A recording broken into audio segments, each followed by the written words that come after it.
So here we are at Carowinds for a half day. That should be enough time. Just looking to get back on basically my 3 favorites. My 4th favorite is Nighthawk, and it's gone. This view just looks so wrong. Oh, I hate seeing this without Nighthawk. So starting with Copperhead Strike, that's the way to do it. Most people will rush to Intimidator or Fury first because they see them right at the front of the park, but those are high capacity rides. Those lines won't be as long as Copperhead Strikes midday. Especially because the people that are doing Fury and Intimidator now will be over here at Copperhead Strike later. Come to the back of the park, do Copperhead Strike first, and then go up and do the high capacity rides later.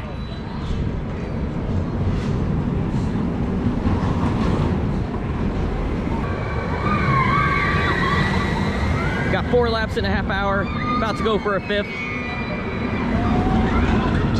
My opinion of this has definitely not changed. This is an elite coaster. Borderline top 40 in the country. It's got great hang time, great ejector air time, floater air time, rapid fire transitions.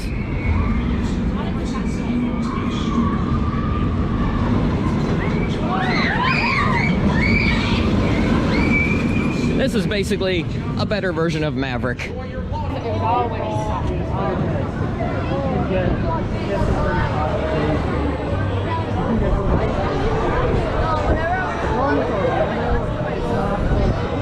I had a one-track mind when I arrived at the park, going straight to Copperhead Strike, thinking I would only ride the big coasters. Completely forgot that there's 2 coasters in Camp Snoopy section that I haven't ridden, including the new one here.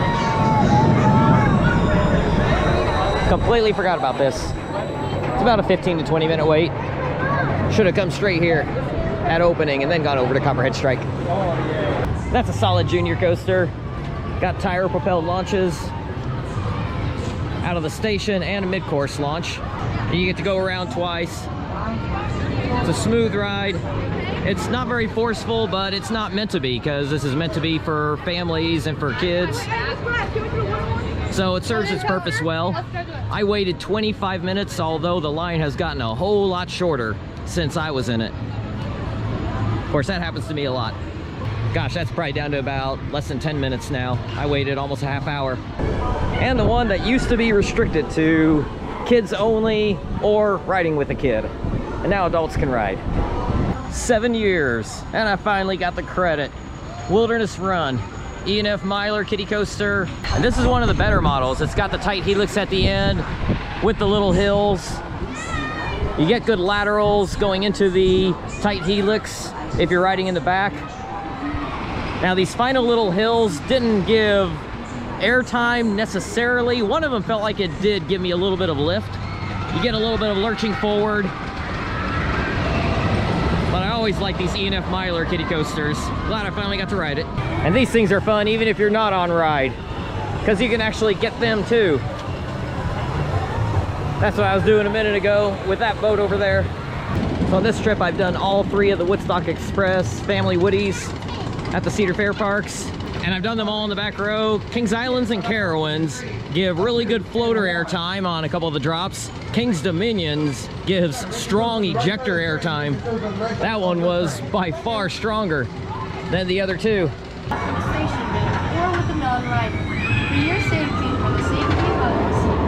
And Snoopy's Racing Railway, once again, is still just about a 10-minute wait.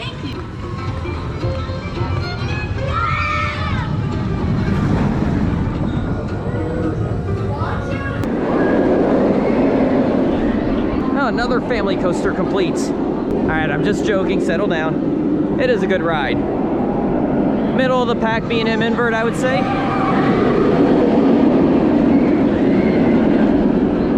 It's got moderate intensity. Basically, it seems like they took Montu at Busch Gardens Tampa and decided to dial back the intensity several notches. They probably figured that Montu was too intense. They wanted something a little bit milder. And if that was the intent, that was a success. The Batwing is definitely not an intense element at all on this one.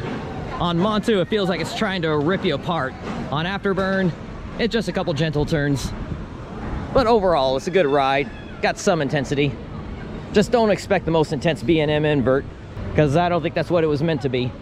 All right, time to get my first ride ever on Thunder Striker. That just doesn't sound right. All right, I have not ridden this in 4 years. It was closed when I was here 2 years ago. And never mind, it broke down. Of course it did, it's a B&M. I'm gonna skip Apple Zapple this visit. I'm also gonna skip Twisted Timbers and head over to Pantherian. All right, I am 5 laps in on Fury 325, and it is riding amazing today. That is probably the best it's ever ridden for me. Super smooth, fast, great airtime. I've ridden the front, back, middle. It's great everywhere. In the first half, all you have is those turns, but those right turns give great laterals along with airtime. The left turns don't really do anything. You might feel a slight pinch of a whip on the 3 left turns on the ride, but the right turns, like that one right there, that is incredible, especially in the front. And then great airtime on the treble clef, the hive dive, and then you got 3 airtime hills in the second half. Might get a little airtime on the step up into the brake run too. But yeah, 5 rides in 40 minutes. That tells you how short the line is, at least right now. So I ended my time here with 10 laps on Fury in about an hour and 45 minutes. Those last 5 laps took a little bit longer, but still a short line. 4 of those 10 laps were in the front row, 2 in the back row. It is definitely a front row ride. And every single ride was super smooth, great airtime, riding really fast. That's when Fury's at its best, when it's fast and smooth. Now, one strike against the ride is a couple of dud elements, but also row assignments.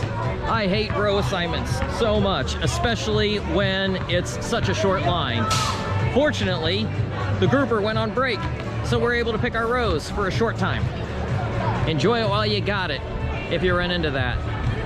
Because normally, even if the line's short, they are telling you where to sit. You can make requests though, and a lot of times they will honor it, but not always.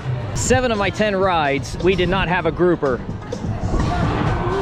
That's when Fury's at its best, when you don't have row assignments. And those 7 rides, no grouper, no row assignments, it was awesome. But the grouper came back on that 10th ride. I did request the front row, and he did let me do it, but that's not guaranteed at any time. So I figured with that being my 10th ride and now having row assignments, that's a good time to leave. So I came into this thinking that I would probably end up dropping Fury a little bit in my rankings after getting back on it. I felt like I had overhyped it a bit 2 years ago, but after those rides, I think I'm gonna leave it right where I got it, about number 15. I think that's a fair spot for it. It's not the best coaster in the country. I think it's ridiculous that the Golden Ticket Awards keeps putting this at number 1. It is absolutely not number 1. However, if you want to say top 10, I can see that. I don't quite have it there, but I think that's fair, around number 10, if that's about where you got it. But number 1, come on now. I can understand some people having it number 1, but Golden Ticket Awards, putting it number 1, no, that's ridiculous. But it's still an awesome ride. So I was here for 4.5 hours. I got 21 coaster laps. 10 on Fury, 5 on Copperhead Strike, 2 on Thunder Striker, 1 on Afterburn, and 1 on each of the coasters in Camp Snoopy. Gotta admit, the presentation of this is incredible. The sign looks great, the visual of it as you approach it, and also as you're walking into the park, getting to see it fly overhead. Now granted, you are still dropping into a garbage pit basically over there. It doesn't look good where you're going over there and then you're going past a parking lot and then you're ending the ride going past a construction zone, which hopefully will look great once it's done, whatever they're going to put in there. But for now, your surroundings don't really look good on ride, but the ride itself is incredible. One big positive about Fury is that you do not have an obnoxiously long walk to exit or enter the queue. When the line is short, like I had it, You can walk around and get right back up to the station pretty quick.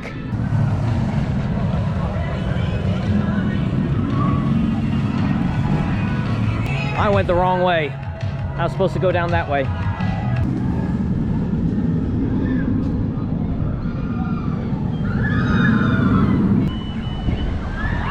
So that's it from Carowinds.